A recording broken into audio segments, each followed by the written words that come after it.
할렐루야. 이 서점에 가면은 뭐 무한정하게 신간 서적들이 막 출간이 되는데요. 그 중에서 가장 돋보이는 책들이 바로 자기 개발서입니다. 근데 그 자기 개발서를 주로 다 요약하면 결국 이런 말입니다. 거인의 어깨 위에 올라서라. 거인의 어깨 위에 올라서라. 많은 사람들이 실수를 한다는 겁니다. 거인의 어깨 위에 올라서려고 하지 않고 자기가 먼저 거인이 되려고. 대부분 다 실패한다는 것이죠. 이 세상에는 거인들이 이루어놓은 것들이, 업적들이 많습니다. 그 거인의 어깨 위에 올라서는 것, 이게 이제 성공하는 사람의 하나의 어떤 지혜라는 것이죠. 옛날 우리 어린 시절에 그 운동이 있었잖아요. 운동회 할 때 기마전 했잖아요. 그 기마전을 할 때는 어떤 경우도 어깨 위에 올라타야 됩니다. 어깨 위에 올라타지 않으면 떨어지면 죽는 겁니다, 여러분요. 예. 아마 여러분 뉴턴을 모르는 사람 없을 것입니다. 그는 영국의 아주 외딴 시골에서 태어났습니다. 아버지가 태어나기 전에 3개월 전에 죽었고요. 엄마는 또 태어나자마자 3년 만에 재혼을 해버리고 말았어요. 그러니까 할머니 밑에서 애롭게 자랐습니다. 이렇게 성장하다 보니까 어느 날 풍차에 흥미를 느끼고 작동 원리를 연구하여 움직이는 풍차 모양을 정확하게 만들었습니다. 이것을 학교에 가서 선생님께 가서 제출하니까 선생님이 깜짝 놀란 거요. 뉴턴아, 너는 정말 위대한 과학자가 될 것이다. 훌륭한 과학자가 될 거야. 그때부터 뉴턴은 담임선생님의 어깨 위에 서서 철학과 수학과 과학 등 여러 학문에 매진을 합니다. 그 결과 인류 최초로 미분 적분을 계산하는 방법을 알아냈고, 만유인력의 법칙을 비롯해서 하여간 그가 했던 관상의 법칙이요, 물리학의 작용과 반작용의 법칙이요, 어마어마한 이러한 법칙들을 발견해냈습니다. 그런 그가 이런 말을 남겼습니다. 내가 다른 사람들보다 더 멀리 세상을 볼 수 있었던 것은 거인들의 어깨 위에 올라서 있었기 때문입니다. 여러분 생각해 보십시오. 난쟁이와 거인 중 누가 멀리 세상을 보겠습니까? 난쟁이가 거인보다 멀리 볼 수 있다, 이건 말도 안 되는 거예요. 난쟁이는 그 세계에서만 보는 거예요. 근데 난쟁이가 거인보다 더 멀리 볼 수 있는 비결이 하나 있어요. 거인의 어깨 위에 올라서는 것입니다. 자, 그럴 때 더 멀리, 더 먼 세상을 볼 수가 있는 거예요. 근데 이보다 더 중요한 것이 있어요. 그것은 무엇이냐? 거인의 어깨에 올라서지만 말고 그 어깨 위에서 누구를 보느냐?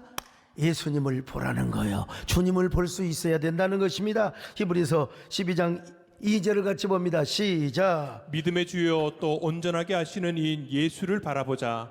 그는 그 앞에 있는 기쁨을 위하여 십자가를 참으사 부끄러움을 개의치 아니하시더니 하나님 보좌 우편에 앉으셨느니라. 자, 그러니까 여러분, 거인의 어깨에 올라서는 그 이유와 목적은 뭐냐? 주님을 바라보는 거예요. 십자가의 주님, 보좌에 앉으신 주님이요, 하나님의 보좌 우편에 앉아 계신 그 주님을 바라보는 거예요.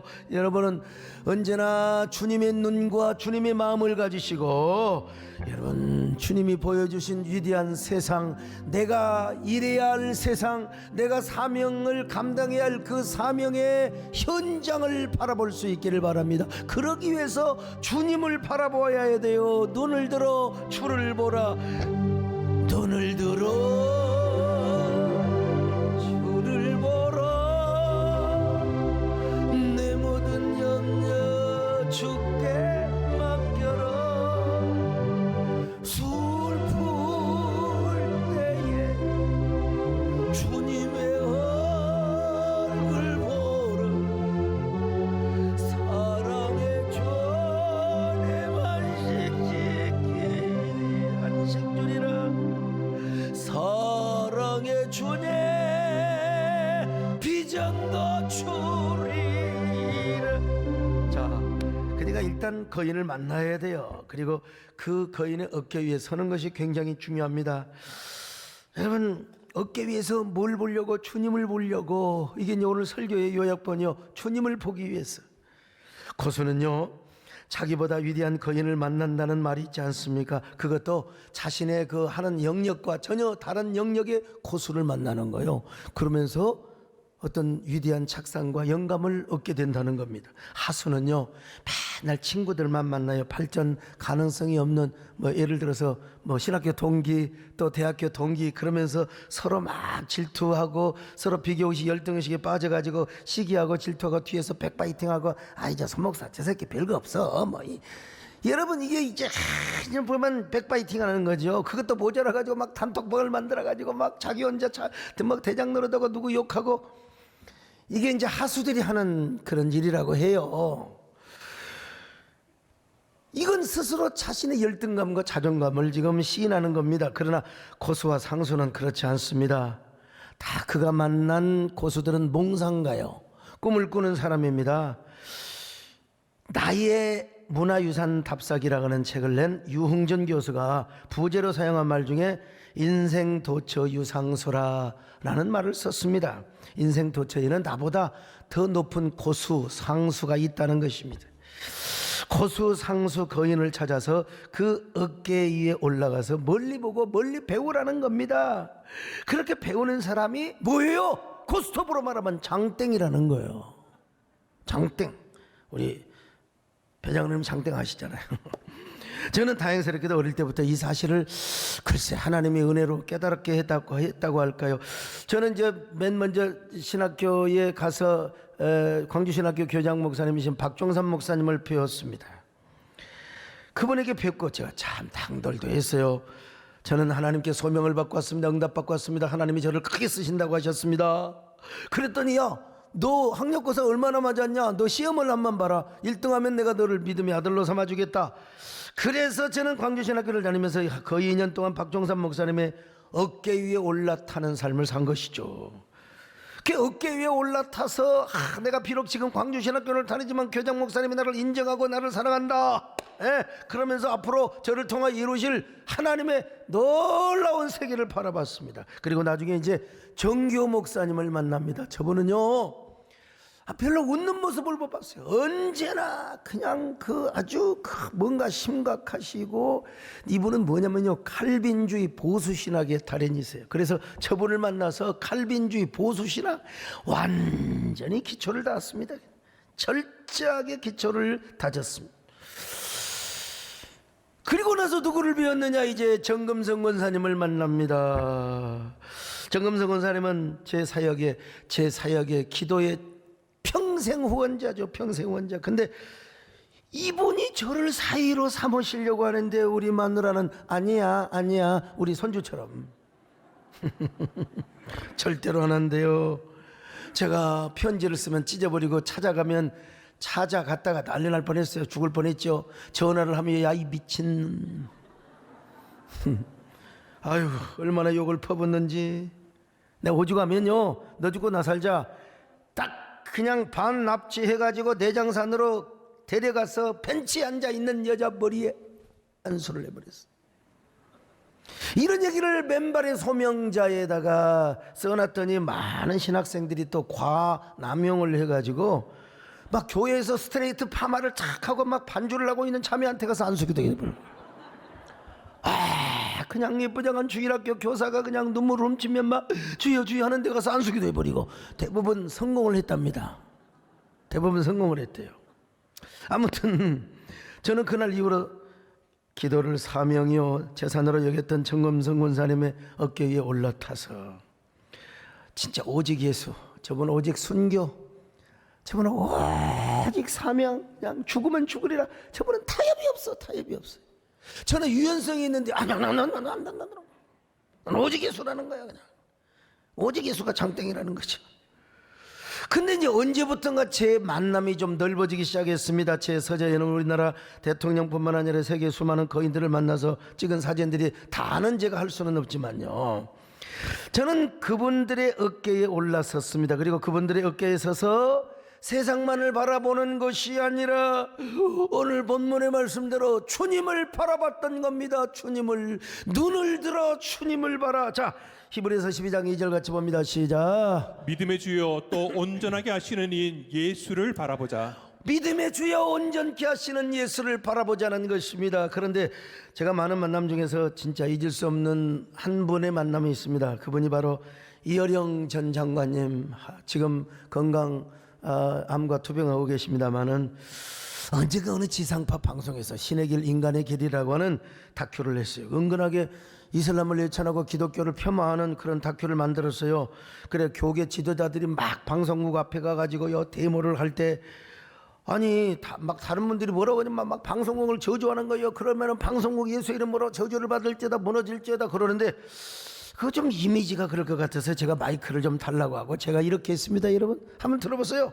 존경하는 방송국의 사장님과 임직원 여러분, 저는 여러분들에게 진심으로 감사하는 마음을 가지고 있습니다. 왜냐하면 발빠른 뉴스를 전해주고 정확한 뉴스를 전해줄 뿐만 아니라 좋은 다큐와 좋은 드라마와 음악 프로그램을 만들어 주셔서 얼마나 감사하는 마음을 갖고 있는지 모릅니다.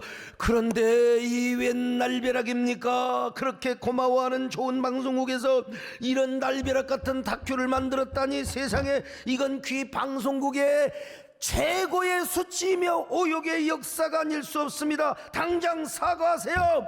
우리에게 반론권을 주세요. 그렇지 않으면 머리 깎고, 잘못하면 스님 될 뻔했어요. 삭바르고 죽음을 각오하며 단식에 돌입하겠습니다. 이거 봐, 와! 그때 사람들이 야, 저 소강석 보통 아니구나. 그리고 나서 제가 그때 그 방송국 사장님을 좀 아는 사이였어요. 전화해가지고 제가 뭐라고 한 줄 아세요? 사장님 빨리 반론권 주세요. 반론권 빨리 주세요. 그래가지고 여러 사람들이 다 합동해서 있지만 반론권을 받아낸 사람이요, 제가 이렇게 협상의 달인입니다, 여러분. 그렇게 하고 나서 반론도 내가 있으면 참 더 좋았을 텐데 저는 아직 그런 군번이 안 되었어요. 제가 그 일이 있고 난 이후에 우리 최고의 이 시대 인문학자인 이어령 교수님을 만났습니다. 제가 이런 말씀을 드렸습니다.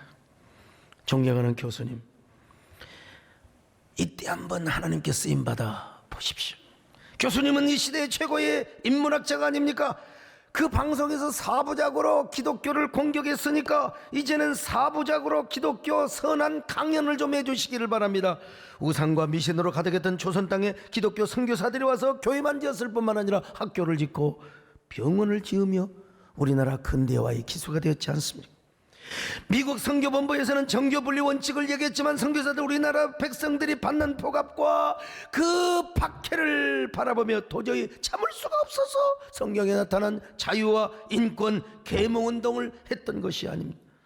그래서 미션스쿨에서 박애와 인권 자유의 사상을 교육받은 학생들의 3.1운동을 주도해가지고 독립운동의 불씨를 피운 것이 아닙니까? 그러므로 기독교 역사는 우리 민족의 역사와 뗄래야 뗄 수 없는 관계입니다. 교수님께서 지상파에서 이런 강연 좀 해주세요. 거기에 들어가는 모든 제작비는 우리 교회에서 다 되겠습니다.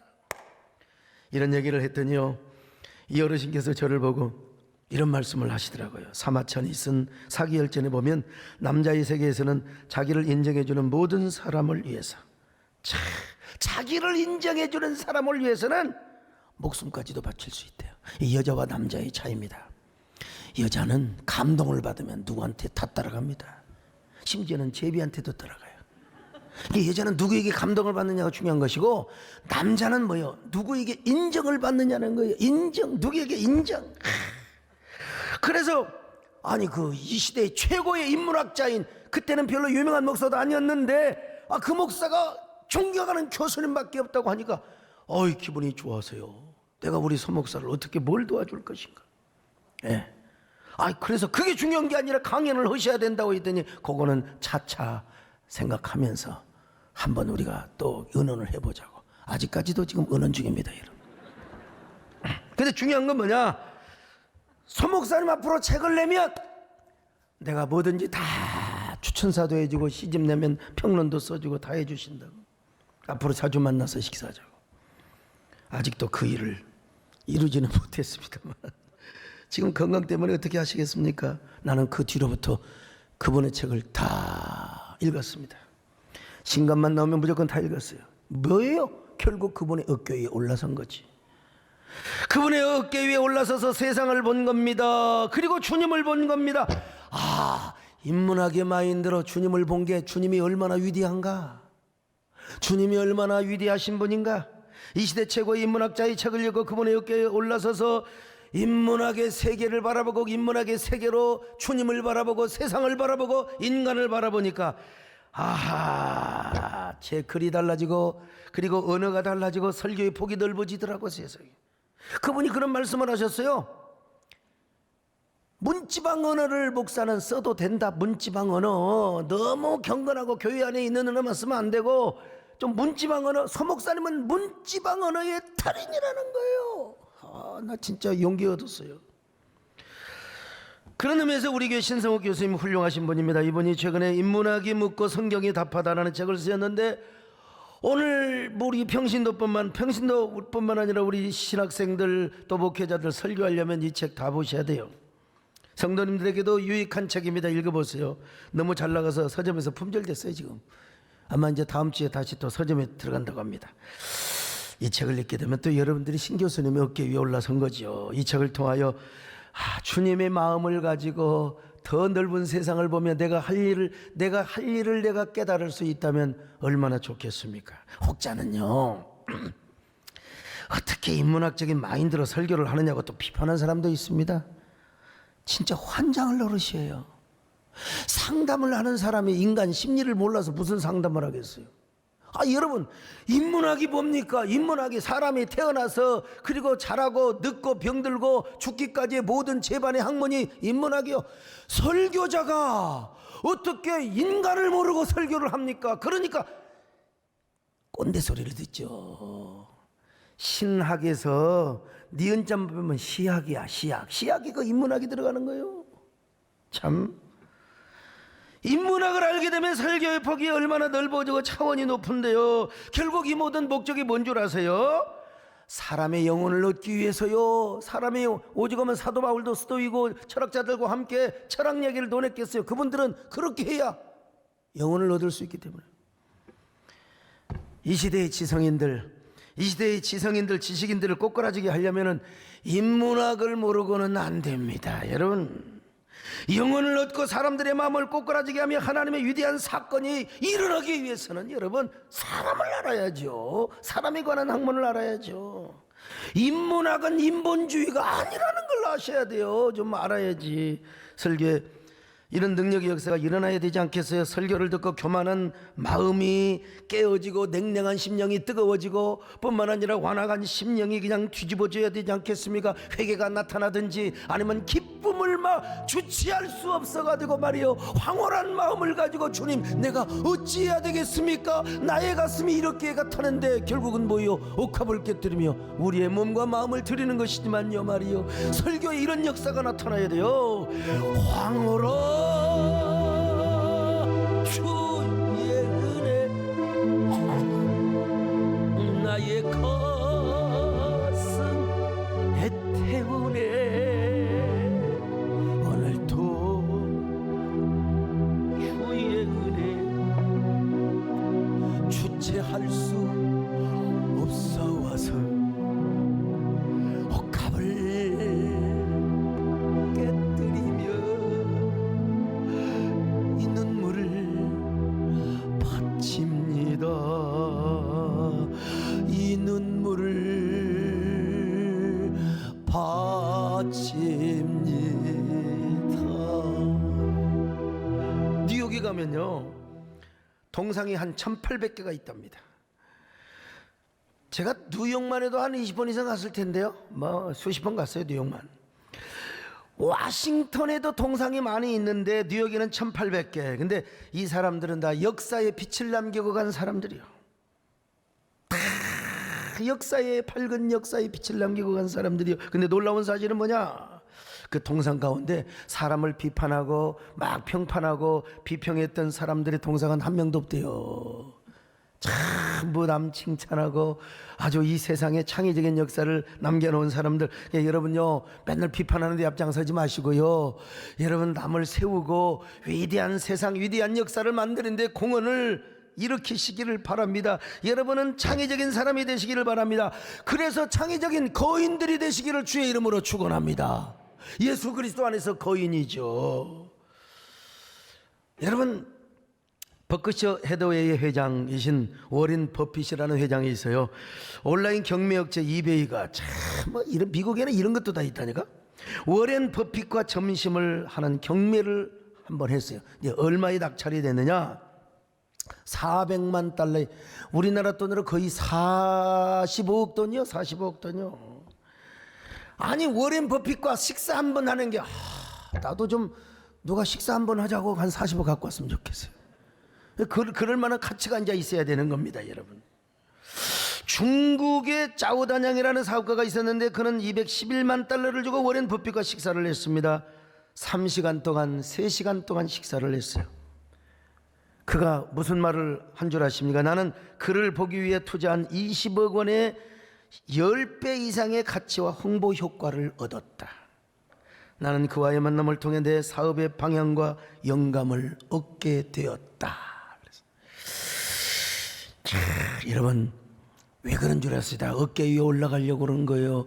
이보다 더한 여자가 있네. 정말 대단한 여자가 있어요. 성경에 보면 이디오피아의 여왕 스바라는 여자가 있었는데 솔로몬을 만나기 위하여 얼마만큼의 돈을 가져온 줄 아세요? 열왕기상 10장 10절을 보니까 금 120달란트, 그리고 다른 건 뭐 그만두고라도요. 자, 열왕기상 10장 10절 같이 봅니다. 시작. 이에 그가 금 120달란트와 심이 많은 향품과 보석을 왕에게 드렸으니 스바의 여왕이 솔로몬 왕에게 드린 것처럼 많은 향품이 다시 오지 아니하였더라. 하하, 여러분, 스바 여왕과 같은 많은 향품을 가지고 온 사람이 없었다는 것입니다. 금 120달란트, 1달란트가 34kg예요. 금. 그러니까 120달란트는 4,800kg라 이 말이요. 지금 돈으로 환산을 하면은 최하 3,800억 원이라는 돈이 든다는 것입니다. 그러니까 워렌 버핏과의 만남보다도 100배 이상의 공을 들이게 되었다는 것입니다. 솔로몬이 얼마나 감동을 받았겠습니까? 이건 어디까지나 전설인데 왕이니까 당시에 너무나 감동을 받아가지고 세상의 이디오피아 여왕 스바 여왕과 하룻밤을 지냈다는 전설도 있습니다. 그래서 이디오피아에 가면 유대인의 피가 흐른다는 것이죠. 임신을 해가지고 가서. 그리고 심지어는 언약궤가 이디오피아에 있다는 이런 얘기까지 다 돌고 있어요. 사람들이 이렇게 거인을 만나고 유명한 사람을 만나기 위해서 값비싼 대가를 지불한 이유가 뭐냐? 거인의 어깨 위에 올라. 아니, 스바이안의 고민이 무엇이었을까요? 솔로몬은 그렇게, 어쩌면 그렇게 솔로몬은 통치를 잘하고 지혜가 있느냐? 그 지혜를 나도 배우자. 그러려고 근 120달란트를 가지고 왔다 이 말이죠. 그래서 솔로몬한테 많은 영감과 많은 어떤 지혜를 얻고 돌아갔겠죠. 근데 우리 그리스도인은 이것으로 끝난 것이 아니라고 그랬잖아요. 거인의 어깨 위에 서서 주님을 보는 거예요. 눈을 들어 저를 보러, 주님을 쫙 보는 겁니다. 주님을 보는 거요. 그리고 그러면 이제 주님의 마음과 주님의 눈이 나에게 이제 소유가 되어져요. 그리고 그 주님의 마음과 주님의 눈으로 이 세상을 바라볼 때, 이 세상에 내가 할 일이 보석처럼 보이게 되는 거예요. 나의 사명이 보석처럼 느껴지게 되는 거예요. 제가 이 예배당을 지어놓고 얼마 안 됐을 때 이제 이 근방에 스포츠, 지젤 스포츠라고 내가 기억을 하고 있는데 준공식에 참석했어요. 어떤데 딱 헤드 테이블에 앉자마자 어떤 분이 인사해요. 안녕하세요, 저 가수 남진입니다. 그러죠. 참. 이 세상에 남진으로 말할 것 같으면은 제가 초등학교 다닐 때부터 뜻도 모르고 저 푸른 저 하늘에 구름 같은 집을 짓고, 이게 히어링이 좀 안 돼가지고 저 푸른 초원이 아니라 저 푸른 저 하늘에 그림이 아니라 구름 같은 집을 짓고 300년 살고 싶니? 우리는 300년 살다고 했어요. 나중에 자막에 나오세요. 300년 산다고 해요. 300년. 아이 세상에. 대생전에 돈 하나도 안 주고 여러분 저렇게 유명한 사람을 만났어요. 그것도 제가 알아보기 전에 아이 저 어르신이 나를 딱 알아보잖아요. 소강 어떻게 알아보냐고. 아 텔레비에서 자주 봐. 야 역시 목사는 TV 설교를 해야 돼요. 불멸의 전설 영원한 노빠로 알려져 있는 그 남진 장로님이 저를 알아봐 줬어요.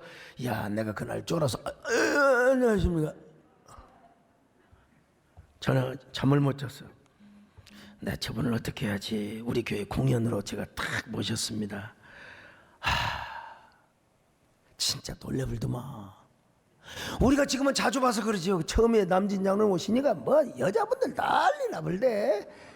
난리 나불더만. 저 3층까지 그냥 난리 나버려. 난 사고 저 위에서 떨어질 줄 알고 내 정 겁이 나가지고 그냥 맨날 저 3층만 봤어요. 그냥 너무 좋았어. 오빠.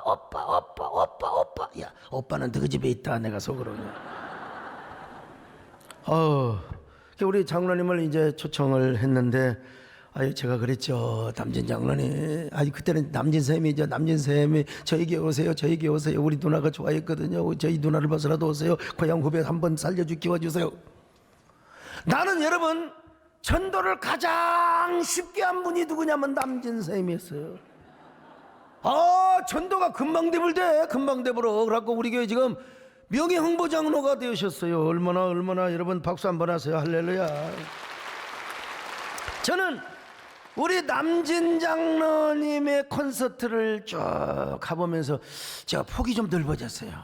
내가 너무나 우물 안에 개구리가 아니었나. 좀 소통을 좀 넓게 하자. 그리고 진짜 남진 장로님이 진짜 교회 오시잖아요. 와서 설교를 듣고 가시고 은혜 받고. 이야 참 내가 이제 꼰대가 되어서는 안 된다. 정말 꼰대가 될 필요는, 꼰대가 될 바에는 차라리 광대가 되고, 광대가 될 바에는 내가 진짜 정말 극화된 아름다운 위대한 설교를 하자. 소통의 복이 넓어졌어요. 그러다 보니까 이제 제가 욕심이 나가지고 내가 이 조용필 씨를 전도해보라. 어러지고 우리 김창준 장로님이 저 식사 자리를 만들어 주셨어요. 김창준 장로님. 근데 이분 전도하기 쉽지 않아요. 아주 까칠하세요. 남진 장로님은 완전히 다릅니다. 얼굴 내 얼굴도 잘 안 보고 자꾸 옆에 보고 얘기하시고 예수 예자도 못 보냈습니다. 여러분 교회 근데 계속 진행 중입니다. 아무튼 근데 그래도 만남의 연을 가져가지고 우리 김창준 장로님을 통해서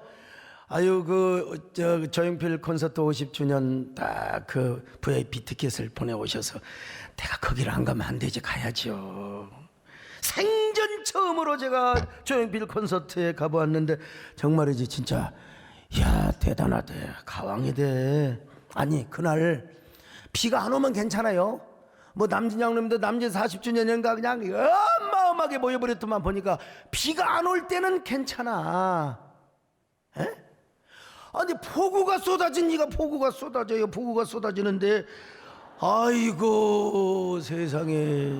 저기 여러분 저 맨 앞자리입니다. 여러분. 우비를 입은 채 한 사람도 가지 않고 폭우가 쏟아지는데 막 장대비가 쏟아지는데 말이요. 막 사람들이 막 열광을 하고 비명소리를 지르며 막 괴성을 지르고 내가 이거 속으로 내가 미쳤어 내가. 거기 우리 진입한 참 내가 어떻게 비가 저렇게 쏟아지는데 제가 거기서 문득 저의 설교의 현주소 이 시대의 목회자들의 모습을 한번 생각해 본 거예요. 나는 저렇게 할 수 있을까? 저 폭우가 쏟아지는 저 장대비가 쏟아지는 저 잠실 종합경기장이죠. 주경기장이죠. 내게는 저런 투혼이 있을까? 예수 그리스도의 복음과 생명이 우리에게는 있는데도 왜 우리는 청중들을 그렇게 움직일 수가 없단 말인가? 세상에 그 폭우가 쏟아지는데도 한 사람도 가지 않고 우비를 입고 노래를 부르고, 야, 나는 어떤 설교자인가? 나는 저렇게 할 수 있을까? 왜 나에게는 복음이 있고 성령이 함께하는데 왜 우리는 이렇게 하지 못할까? 이 도대체 왜 우리는 사람들의 전두엽에 자극을 주지 못한단 말인가? 물론 세상 노래는 흥겹죠. 그럼 우리도 여러분 그런 노래가 있지 않습니까? 우리도 주의 자비가 내려와 이런 노래 있어요. 다 와서 찬양해 얼마든지. 문제는 뭐냐면 폭우가 쏟아지는데 안 가고 있다는 거예요. 도대체 정말 난 그래서 이 말씀이 생각이 나더만. 월남 이상재 선생님의 며느리가 재봉틀을 도둑맞고 도둑놈을 원망하고 울고 있었어요. 어떤 느적없는 놈이 재봉틀, 옛날에 재봉틀이 얼마나 귀했습니까? 그랬더니 이상재 선생님이 며느리를 향하여 뭐라고 꾸중한 줄 아세요? 며느라, 너는 나라를 잃어고도 너는 나라를 잃을 때도 울지 않더니 재봉틀 하나 잊어먹고 울고 있단 말이냐. 내가 이런 생각을 해서 과연 나는 나의 설교에 대한 고민을 해봤는가? 내가 내 설교의 능력이 나타나지 않는다고, 청중에 그런 반응이 나타나지 않는다고 나는 얼마나 울어본 적이 있는가? 남의 설교 맨날 비판하는 사람들도 한번 생각해 볼 필요가 있어요. 자신에게 한번 물어볼 필요가 있어요. 나는 내 설교 가지고 얼마나 울었나? 부흥이 안 된다고 얼마나 울었나? 사람들이 와서 은혜 받지 않는다고 얼마나 울었나? 나는 그런 고민을 할 때마다 위대한 거인들을 생각해 봅니다. 이어령 교수님의 말씀처럼 세상의 기술, AI, 메타버스 이런 거 맞서려고만 하지 말고 올라타기 시작해. 난 그러면서 누구를 봐요? 주님을 보는 거죠. 주님을, 십자가에 달리신 주님, 하나님 보좌 우편에 앉으신 주님, 그 주님을 보는 거예요. 그런데 그냥 올라타는 게 아니에요. 그냥 올라서는 것이 아닙니다. 여러분, 12장 1절에서 경고를 하고 있습니다. 그냥 올라타지 말고 먼저 모든 무거운 것과 얽매이기 쉬운 죄를 벗어버리라고 했어요. 자, 12장 1절 같이 봅니다. 시작. 이러므로 우리에게 구름같이 둘러싼 허다한 증인들이 있으니 모든 무거운 것과 얽매이기 쉬운 죄를 벗어버리고 인내로서 우리 앞에 당한 경주를 하며. 우리가 우리의 신앙에 거리끼고 무거운 것들이 있으면 이거 버리라는 거예요. 그냥 무조건 올라타라는 게 아니에요. 그분들과 타협하라는 게, 그분들이 노예가 되라는 말이 아니에요. 얽매이기 쉬운 죄를 다 벗어버리고 절대로 거기에 매여서는 안 된다 이 말입니다. 믿음의 경주를 하기 위하여 올라타는 거예요. 믿음의 어깨 위에, 거인들의 어깨 위에 올라서는 것입니다. 그리고 우리를 온전케 하시는 예수님을 바라봐요. 우리의 믿음을 온전케 할 뿐만 아니라 우리 예수님은 십자가에 죽으셨어요. 그리고 부활하여 저 하나님의 보좌 우편에 앉아 계신 분이요, 그분을 바라보라는 겁니다. 여러분, 그분을 바라볼 때 드디어 마침내 거인의 어깨에 올라서는 의미가 있는 겁니다. 자, 히브리서 12장 2절입니다. 시작. 믿음의 주여 또 온전하게 하시는 이 예수를 바라보자. 그는 그 앞에 있는 기쁨을 위하여 십자가를 참으사 부끄러움을 개의치 아니하시더니 하나님 보좌 우편에 앉으셨느니라. 그렇습니다. 그렇게 함으로써 교회에 담을 쌓은 사람들의 영혼을 교회로 이끌어낼 수 있어요. 막힌 담을 헐어버리고 그들과 소통을 할 수 있어요. 마침내 교인으로 끌어내는 겁니다. 끌어내는 거예요. 물론 막 장대비가 쏟아지니까 조용필 씨도요, 겁이 났는지 예정이 없었던 노래를 불러요. 그 준비할 수 있느냐고 하니까 바로 하더라고. 보니까 위대한 탄성했어요. 그 노래가 뭔 줄 아세요? 비가 오니까 가지 말라고 애원하며 잡았었는데, 내가 그 노래 듣고 못 오겠더라고요. 난 토요일 때문에 좀 빨리 와야 되는데 그 노래를 하필이면 불러가지고요. 제가 광화문에서 열린 신사참배 80년 회개 기도 대성에서 설교를 한 적이 있어요. 근데 저는 항상 설교를 하다가 여러분 맨 끝에 시켜줍니다. 이상하게. 그 사실 파장이 될 수 있거든요. 근데 피날레를 장식하라고. 저의 스피치, 저의 그 사람 끄는 그런 어떤 리더십을 하여간 아는 사람들은 그래요. 하여간 낮에 맨 마지막에 한번 피날레를 착, 영화도 마지막이 여러분 중요하지 않습니까? 근데 완전 요즘은 처음 하고 싶어요. 그분이 저보다 앞에 하신 분이 저의 선배님이신데요. 그냥 좀 오래 한다. 그리고 광장 설교는요, 원고에 매여가지고 막 그냥 읽고 이러면 이게 안 돼요. 광장 설교는 일단 광장 설교 다 와야 되거든요. 이게 이 소통이 되고 이게 원고에 의존해서 어떻게 되겠어요? 물론 원고는 가져가지만 불길한 마음이 들었어요. 그리고 그분이 설교를 하는데 빗방울이 한 방울씩 한 방울 떨어지는 거예요. 그리고 나서 이제 이 시대의 광장 설교의 최고의 대가 되시는 서강석 목사님이 나오셔서 마지막 메시지를 증거하겠습니다 하는데 장대비가 쏟아져 버렸어. 비가 쏟아져 버려. 원고 보고 다 필요 없어요. 성경책을 덮어야지. 그러면 성경책이 다 오그라져 버리는데요. 마이크를 들고 바깥으로 나가서 여러분, 잠실 주 경기장의 콘서트에도 폭우가 쏟아져 사람들이 움직이지 않았는데, 신사참배 회개를 하러 오는 분들이 비가 온다고 움직여요.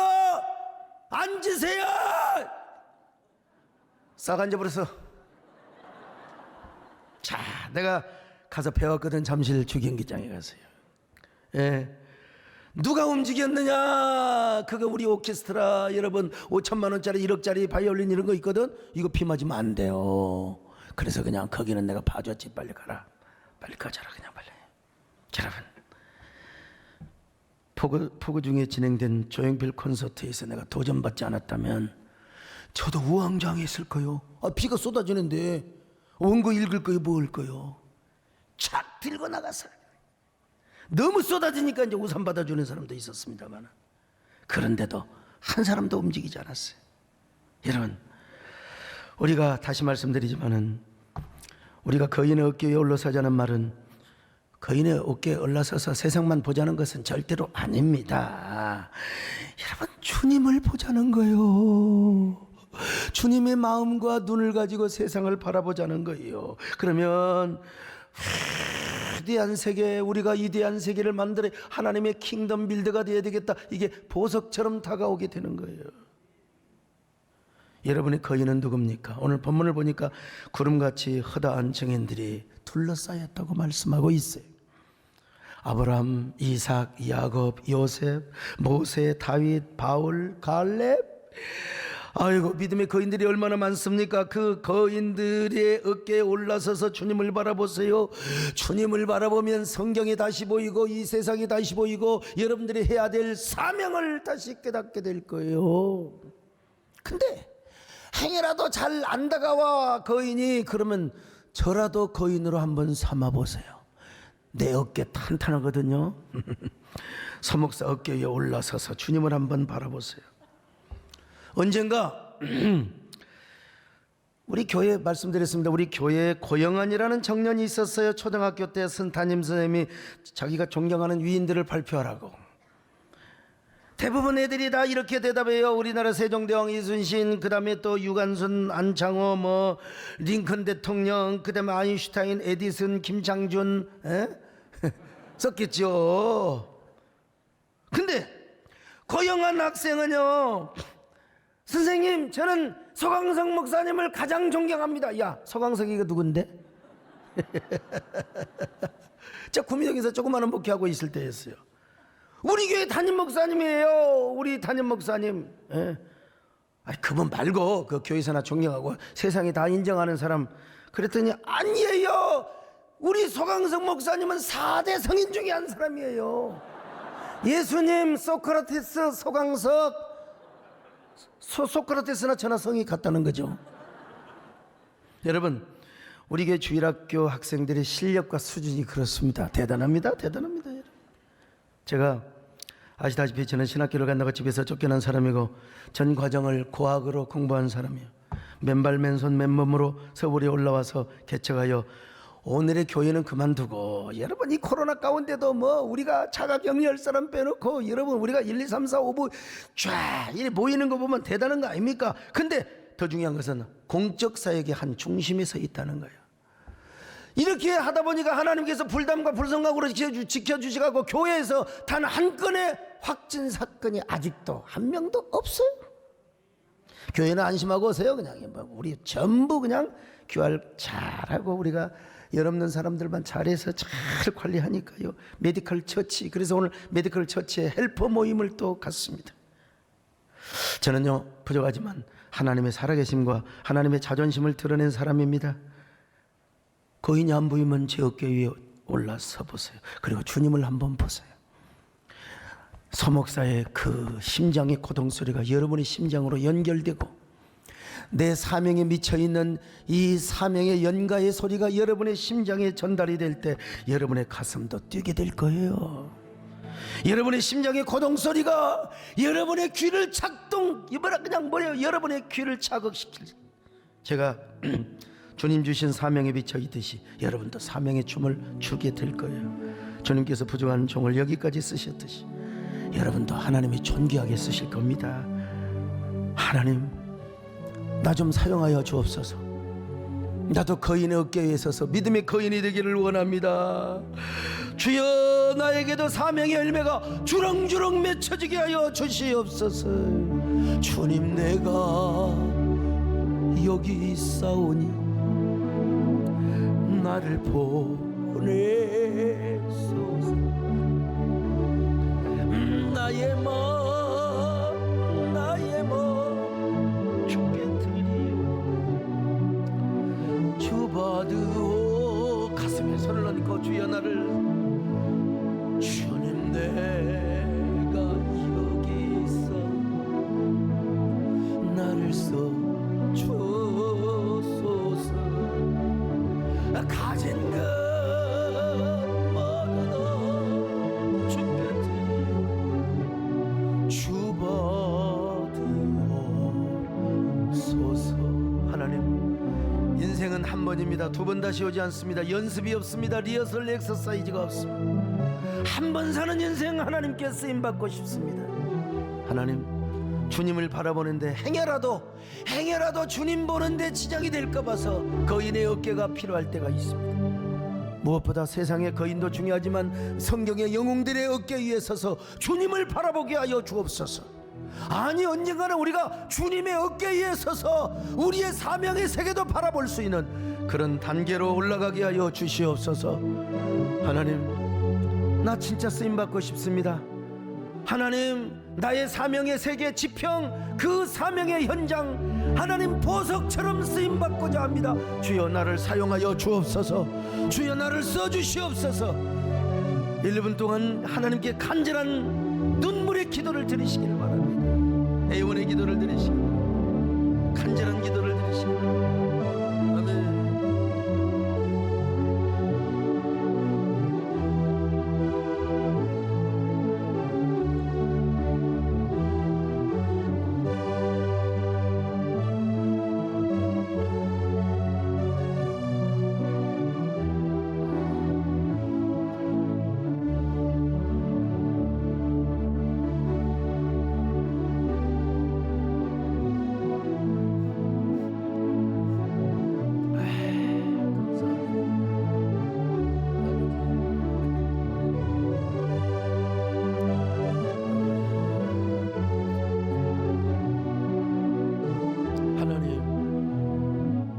써주시옵소서.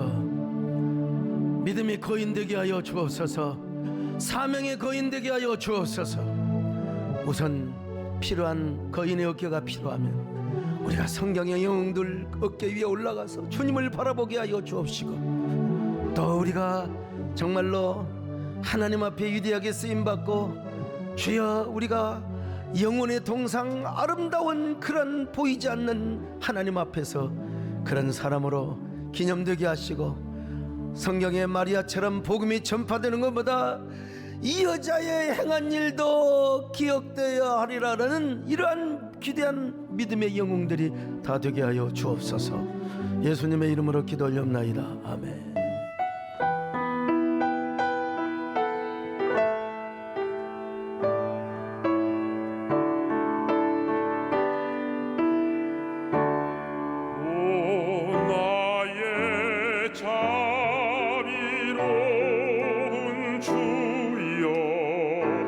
나의 몸과 영혼을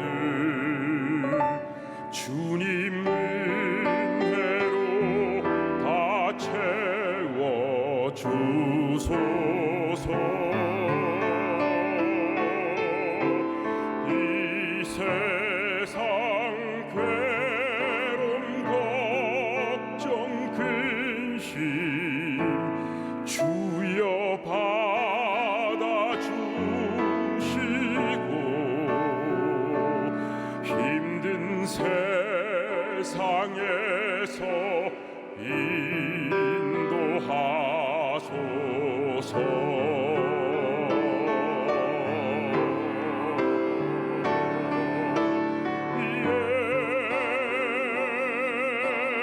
예수, 오 예수,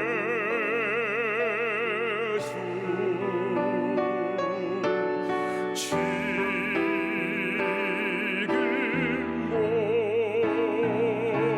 오셔서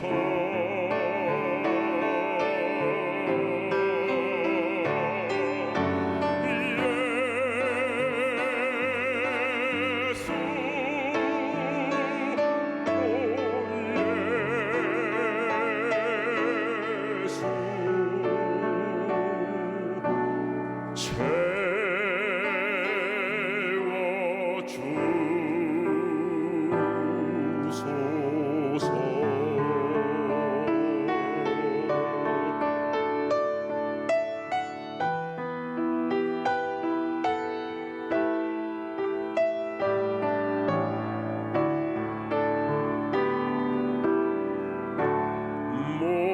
모여라 주께 찬양하라.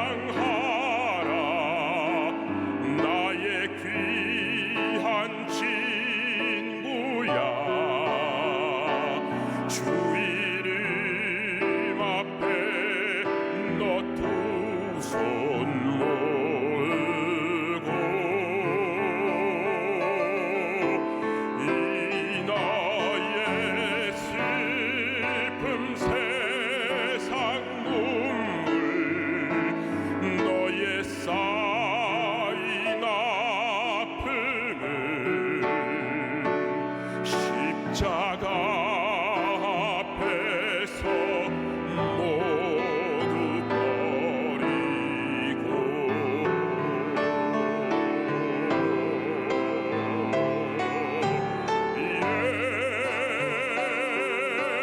예수, 오 예수,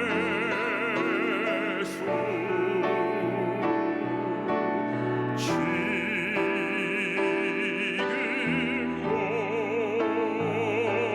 오셔서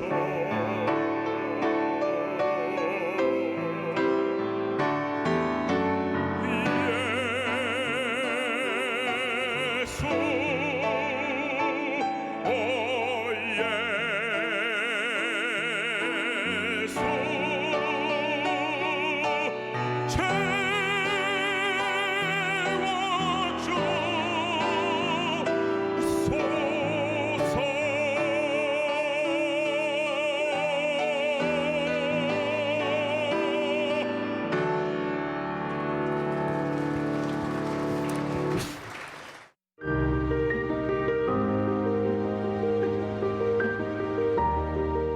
안녕하세요. 청년부 박길남입니다. 8살에 전도를 받아 처음 세례대를 만났고 저는 이곳에서 하나님을 만났습니다. 초등학교 4학년 평범했던 가정이 급격히 무너지면서 온라인 게임에 중독돼 방황했던 어린 시절과 이후로 계속되는 사춘기 방황 속에서도 제가 돌아갈 곳은 교회였습니다. 그리고 하나님께서는 아무런 의미 없던 제 삶에 유일한 분이 되어주셨습니다. 22살 때 해병대를 막 전역하고서부터 저는 제 삶을 온전히 하나님으로 채우기 시작했습니다. 저는 그때 말씀이 꿀송이보다 달다는 것이 무엇인지 몸소 체험했습니다. 사모하는 마음으로 모든 공예배를 참석했고 그것으로도 모자라 제가 은혜 받은 청년부 설교 말씀을 녹음해서 듣고 또 듣기를 반복했습니다. 그러던 어느 날 설교 말씀을 듣던 중에 마음이 큰 감동이 와서 알바를 하며 힘들게 모았던 300만 원을 말레이시아 교회 건축 헌금으로 자원해서 드렸습니다. 그 당시엔 제게 너무나 큰 돈이었지만 주신 감동에 순종하며 옥합을 깨뜨린 마리아의 마음이 얼마나 행복했을지 헤아릴 수 있었습니다. 그리고 2014년 청년부 수련회 때 저는 더 엔드 오브 더 월드, 세상의 끝이라는 주제로 선포되는 홍윤기 목사님의 말씀에 은혜를 받고 한 번도 공부를 해본 적이 없던 놈이 쓰임받고 싶다는 생각이 들었습니다. 그때부터 저는 전쟁에 임한다는 각오로 경찰 공무원 준비를 시작했습니다. 공부란 것을 해본 적이 없었던지라 저는 정말 독하게 공부를 했습니다. 하루에 12시간 이상을 온전히 공부에만 쏟았습니다. 밥 먹는 시간이 아까워 밥을 먹으면서까지도 영어 단어를 외웠습니다. 가정 형편이 어려워서 고등학생 시절부터 이미 경제적으로 완전히 독립을 한 상태라 빠른 기간 내에 합격이 간절한 상태였습니다.